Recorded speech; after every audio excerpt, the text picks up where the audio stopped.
Capítulo 43. Jesús usa comparaciones para enseñar verdades sobre el reino.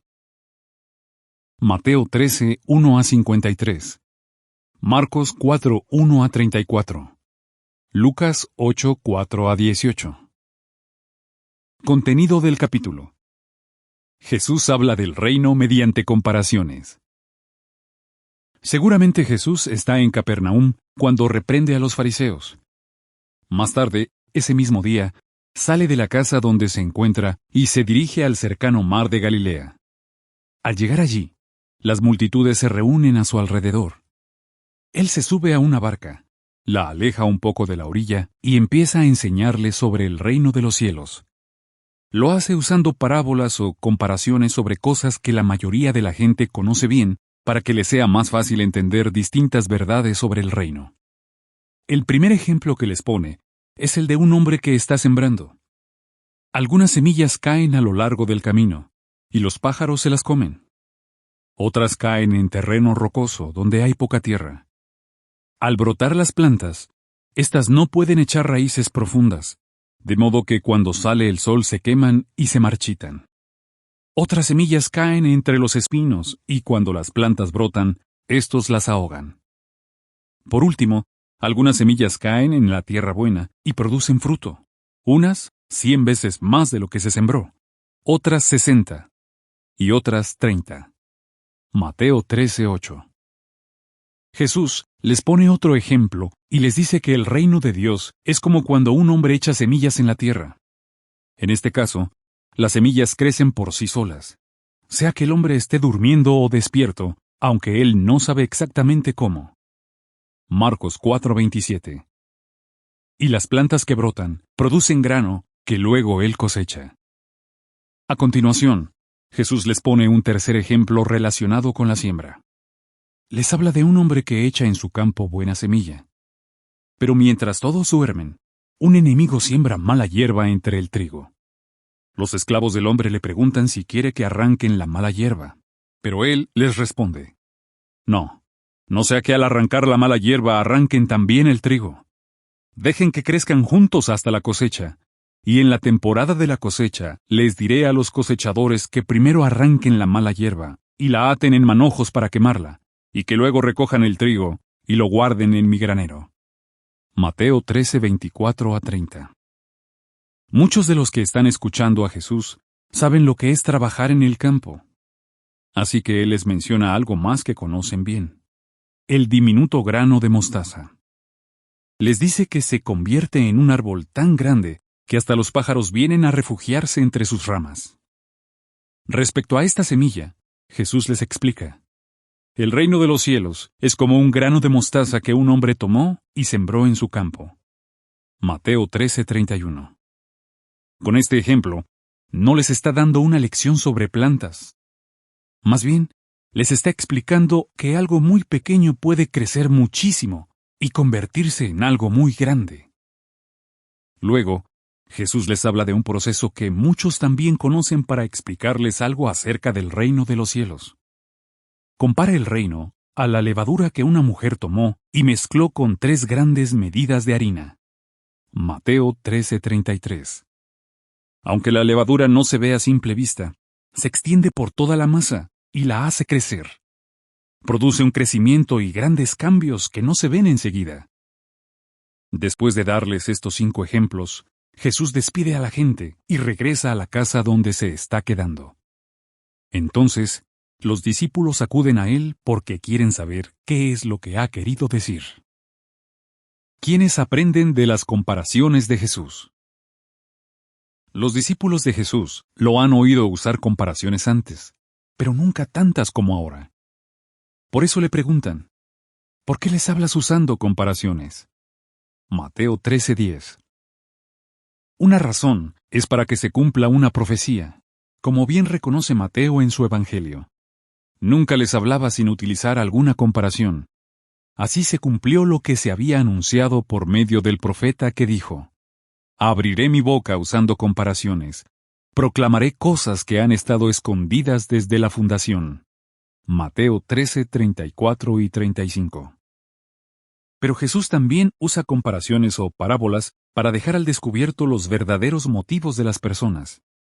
Muchas acuden a él solo porque les gusta escuchar sus interesantes historias y porque realiza milagros, pero en realidad no lo consideran su Señor, ni creen que deban obedecerlo, ni seguirlo, sin esperar nada a cambio. No quieren hacer cambios en su vida y manera de pensar. Está claro que no están dispuestas a que el mensaje les llegue al corazón.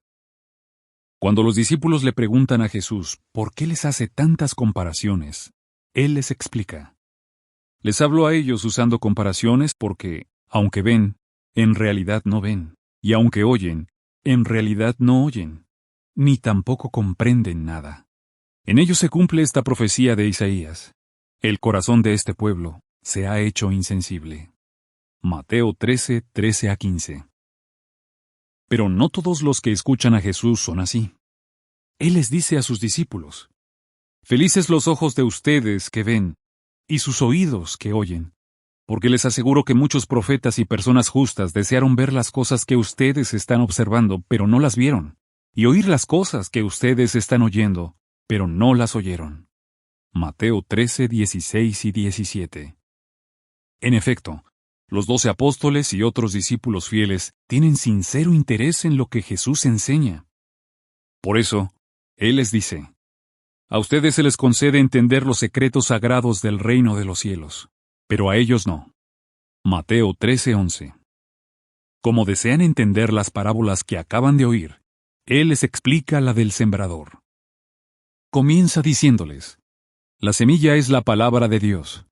Lucas 8, 11. Y la tierra es el corazón de las personas. Estas dos ideas son esenciales para entender la comparación. Respecto a las semillas que caen junto al camino, Jesús dice que son los que oyen la palabra, pero luego viene el diablo y se la quita del corazón para que no crean y no se les salve. Lucas 8, 12. Al hablar de las que caen sobre el terreno rocoso, Jesús se está refiriendo a las personas que reciben la palabra con alegría, pero ésta no echa raíces profundas en su corazón. Por eso, cuando se les presentan dificultades o persecución por causa de la palabra, enseguida tropiezan o abandonan la fe. Y cuando llega una época de pruebas, quizás debido a oposición por parte de la familia o de otras personas, se apartan. Mateo 13:21 y Lucas 8:13. ¿Qué hay de las semillas que caen entre los espinos? Jesús dice que éstas son quienes oyen la palabra, pero dejan que las preocupaciones de este sistema y el poder engañoso de las riquezas la ahoguen. Mateo 13:22. Aunque aceptan la palabra al principio, después ésta se ahoga y no da fruto. Por último, Jesús menciona la tierra buena.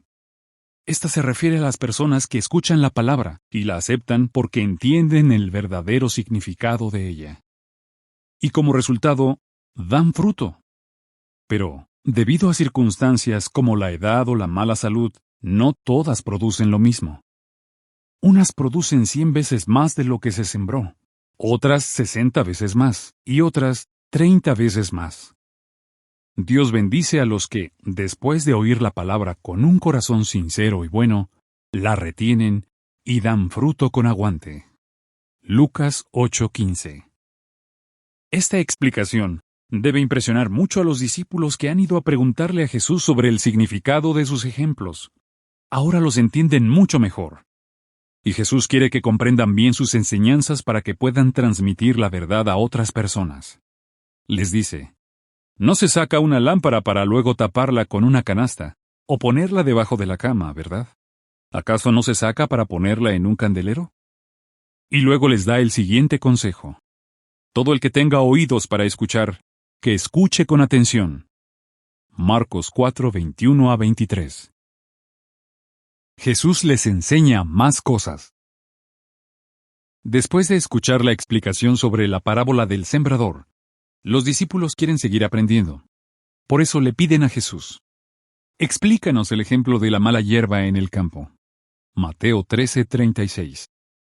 Con esa petición, demuestran tener una actitud muy diferente a la del resto de las personas que estaban en la playa. La gente escucha a Jesús, pero no tiene interés por saber lo que significan sus ejemplos ni la lección que hay detrás. se contentan con entender lo básico. Jesús hace un contraste entre la multitud de la playa y los discípulos, que sí quieren aprender más cosas. Les dice: presten atención a lo que están oyendo. La misma medida que ustedes usen será la que se use con ustedes, y se les dará todavía más. Marcos 4:24. Como los discípulos están prestando atención a lo que Jesús les cuenta y mostrando mucho interés en sus dichos, Él les enseña más cosas. Por eso, cuando ellos le piden que les explique la parábola del trigo y la mala hierba, Jesús les dice: el sembrador de la buena semilla es el Hijo del Hombre. El campo es el mundo. La buena semilla son los hijos del reino. La mala hierba son los hijos del maligno, y el enemigo que la sembró es el diablo. La cosecha es la conclusión de un sistema, y los cosechadores son los ángeles. Mateo 13:37-39. Después de decirles lo que significa cada elemento de la parábola, Jesús les cuenta lo que pasará en la conclusión del sistema. Los cosechadores, es decir, los ángeles, separarán a los falsos cristianos, representados por la mala hierba, de los verdaderos hijos del reino. Estos justos serán recogidos, y al final brillarán en el reino de su Padre. ¿Y qué pasará con los hijos del maligno? Serán destruidos, razón por la que llorarán y apretarán los dientes. Mateo 13:41-43. A continuación, Jesús les hace otras 3 comparaciones. La primera es esta: el reino de los cielos es como un tesoro que estaba escondido en un campo, y que un hombre encontró. El hombre lo volvió a esconder, y de la alegría que le dio, fue y vendió todo lo que tenía, y compró ese campo. Mateo 13:44. La segunda comparación es esta: el reino de los cielos también es como un comerciante viajero que buscaba perlas finas. Al encontrar una perla muy valiosa, se fue y enseguida vendió todas las cosas que tenía y la compró. Mateo 13:45-46. Jesús usa estas 2 comparaciones para resaltar que hay que estar dispuestos a hacer sacrificios por lo que de verdad vale la pena. El comerciante enseguida vendió todas las cosas que tenía para comprar una perla muy valiosa. A los discípulos no les cuesta entender este ejemplo. Y el hombre que encuentra un tesoro escondido en un campo, también vende todo lo que tiene para quedarse con él. En ambos casos, Jesús menciona algo muy valioso que estos hombres debían conseguir y apreciar. Lo que ellos hicieron se puede comparar a los sacrificios que tenemos que hacer todos para satisfacer nuestras necesidades espirituales. En el tiempo de Jesús, algunos de los que lo están escuchando ya han hecho muchos esfuerzos por ser verdaderos discípulos de Él y por acercarse a Dios. Por último, Jesús compara el reino de los cielos a una red de pescar que recoge peces de todo tipo. Cuando llega el momento de separar los peces, los buenos se guardan en recipientes, y los que no sirven se desechan. Jesús indica que en la conclusión del sistema ocurrirá lo mismo. Los ángeles separarán a las personas malvadas de las justas. Cuando Jesús invitó a sus discípulos a ser pescadores de hombres, Él ya estaba pescando en sentido espiritual. Marcos 1:17. Sin embargo, Él dice que esta comparación de la red de pescar se cumplirá en el futuro, en la conclusión del sistema. Así que tanto los apóstoles como los discípulos que están escuchando se dan cuenta de que todavía quedan por ocurrir cosas muy interesantes. Estos aprenden muchas más cosas que quienes solo escucharon a Jesús desde la playa, pues Él les explica todo en privado. Marcos 4:34. Jesús es como un hombre, el señor de la casa, que saca de su tesoro cosas nuevas y cosas viejas. Mateo 13:52. No pone estos ejemplos para presumir de lo bien que enseña, sino para explicarles a sus discípulos verdades que son tan valiosas como tesoros. Sin duda, no hay otro maestro como él. Preguntas de repaso. ¿Cuándo y dónde pone Jesús estos ejemplos? ¿Cuáles son los 5 primeros ejemplos que menciona Jesús? ¿Por qué usa Jesús comparaciones para enseñar? ¿Qué diferencia hay entre los discípulos de Jesús y las multitudes? ¿Qué explicación da Jesús de la parábola del sembrador? En la parábola del trigo y la mala hierba, ¿qué o a quiénes representan el sembrador, el campo, la buena semilla, la mala hierba, el enemigo, la cosecha y los cosechadores? Mencione otras 3 comparaciones que hace Jesús y la lección que podemos sacar de ellas.